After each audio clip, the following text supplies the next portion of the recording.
What's going on, y'all? Micah here, and I'm back with another boxing video. This is another one of the good old roundup videos. First up, man, we got your boy Stephen Fulton. This is a cool picture right here, man. He posing with AI, one of the legendary basketball players out here in these streets. But Stephen Fulton had a troll that came on his live earlier today that was talking all this mess. Apparently, this guy has been watching Southpaw TV. If you don't watch Southpaw TV, you should probably go check him out. He's actually pretty entertaining. And he said some pretty real stuff also. But yeah, he was quoting him word for word. He made Stephen Fulton go to the country of Japan, adapt to the Japanese time zone, breathe the Japanese air, drink the Japanese water, eat from the Japanese restaurants, and now you took them Japanese drug tests. In my personal opinion, none of that counts. And he was definitely is a nut licker because he was knowing everything about Stephen Fulton beforehand. But here's just a little small clip of what they talked about. Let's get it. Look, number two, it wasn't the third round. you popping a bunch of shit you don't know. You just came on my live, fanned out when you was talking shit on Instagram. Now you talking shit again. I fuck with you. I can't fuck with somebody and then be talking shit about him. That don't even make sense. No, I'm not so talking. Look, all your friends, you talk shit about him? You got mad because I said stop talking about you getting knocked out. Like, move on. It's time to move on. Where you see I'm mad at? I've been laughing the whole time. You just keep talking about it. Like nobody wants to talk about that no more. You ain't making no sense, dog. I'm gonna holler at you. Salam alaikum, all right? You mad at me because I'm posting my laws. They don't even make sense. Yeah, I agree with Stephen Fulton right there. Like, why do you care so much, bro? And I don't really understand all these little weirdo, lame troll guys that don't fight that like the kid folks while they down. Like, this dude right here, since he did that, we're gonna just go ahead and go, ad hominem black pill analysis right now, bro. This dude got double nose rings. I don't know why the hell he did that. Who okayed that move and said, oh man, this shit gonna look good, man? Either you're LGTV or you're one of them weirdo anime nerds that be like, well, yeah, my life is going crazy. You're one of them dudes. This dude's teeth is spaced out crazy. Each tooth got a whole separate zip code, crazy. This little facial hair situation you got is not the move. You got a blonde afro, dog. You have a blonde afro. And then you sitting up talking about, yeah, you can come down and spar. I want to spar. I want to spar you, but you're seeming kind of, seeming a little gay out here in these streets, man. The way you was knowing everything about Stephen Fulton and rushing to get on this live and all that kind of stuff, bro. You ain't got nothing better to do. And you from Florida. Y'all Florida joke will be kind of weird a little bit.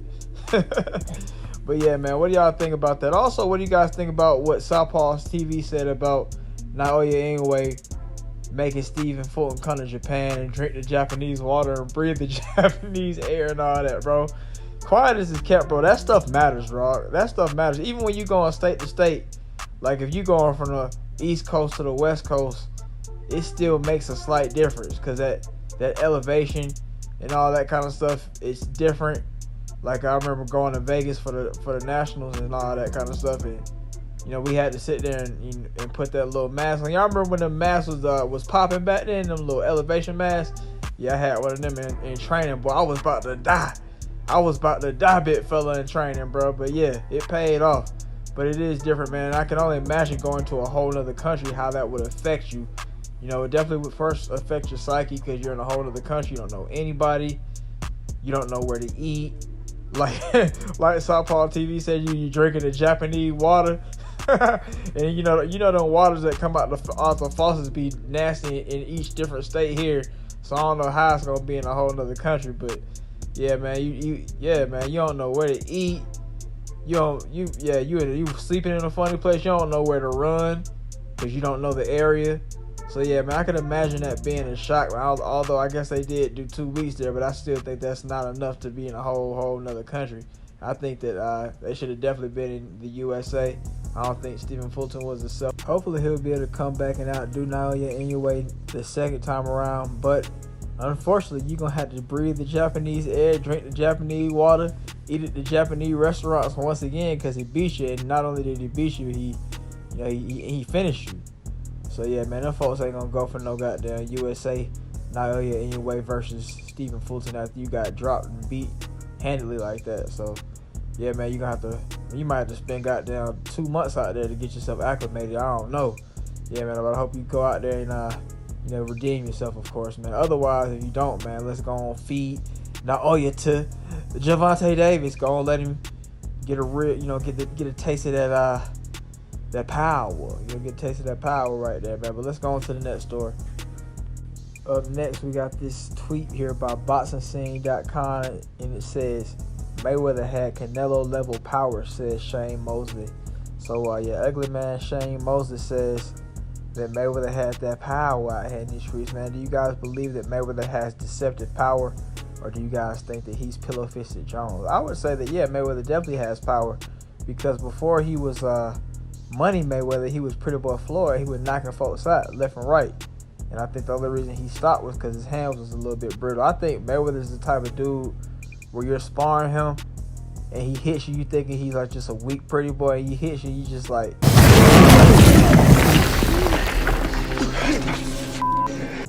Homelander, bro. Out here looking silly out here. But yeah, man, I would say that Mayweather probably has deceptive power. He definitely got down. He had I think that's why whenever you think about it, it seems like a lot of people just don't go in and attack Mayweather, because I guess when he punches in one good time, it kind of sets the tone, and that makes them feel like, oh man, I don't want to goddamn get caught and be the one that got knocked out by Mayweather. I mean, unfortunately, your boy Conor McGregor got knocked out by Mayweather, but yeah, man, and maybe that's the reason why Canelo couldn't do shit with him. I mean, obviously he's got the immaculate defense and reaction time, but that's probably why Canelo was, got obliterated the way he did. What do you guys think?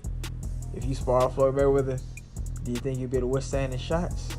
Or you think ugly man Shane Mosley is just talking a crock of bull because he got beaten? I don't know. Maybe he was old and he was feeling brittle that day. I don't know.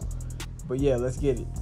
Last but not least, we got Usyk talking about the white man's war over there in Ukraine versus Russia. And this is a direct quote by him, and it says, "To binoculars from 900 meters, I saw my enemies running, exploding tanks and broken houses. I saw people with no legs and arms." So I guess, he's just talking about, how they had to do their little part in the war. But I'm getting mixed reports. I'm hearing that Lomachenko wasn't really fighting. He wasn't really putting in no numbers in the war for real. And that's why folks don't really rock with him on the low in Ukraine. Like, I think the Klitschko brothers was hating on him, and just the country of Ukraine was hating on him because they say he's like a fake war veteran out here in these streets. He's just out here looking pretty. He's sitting pretty while everybody else going to war, crawling in them trenches. But I guess Usyk, he was out there. I don't know. He was watching through the binoculars. Was he, was he out there working, or was he just, sitting pretty too? I don't know, man. How do you guys feel about Usyk's upcoming fight against your boy Dubois? Do you guys think Dubois could get the upset, or do you guys think that Usyk will continue to dominate and reign as the heavyweight champ? After Dubois, if he gets past him, who do you guys want to see Usyk fight next? I would like to see Usyk versus Tyson Fury, but Tyson Fury's running around here trying to do that fake boxing with the, Francis Ngannou, the MMA guys and all that. I also would like to see Usyk versus Deontay Wilder. I think that would be very intriguing, because Deontay Wilder, while he does have a very, very vast skill gap, that power just closes everything. It just closes everything, man. Him versus Anthony Joshua, we already saw that. Anthony Joshua got touched the hell up. He got out footworked by a white dude, and it was sad to see. But yeah, that's it for the video right there, man. We're going to talk about the whole Logan Paul situation tomorrow. It's going to be very fun. Y'all let me know what y'all thought about this or these topics down in the comments below. Love hearing what y'all got to say. Y'all have a great day, and I'll see y'all next time.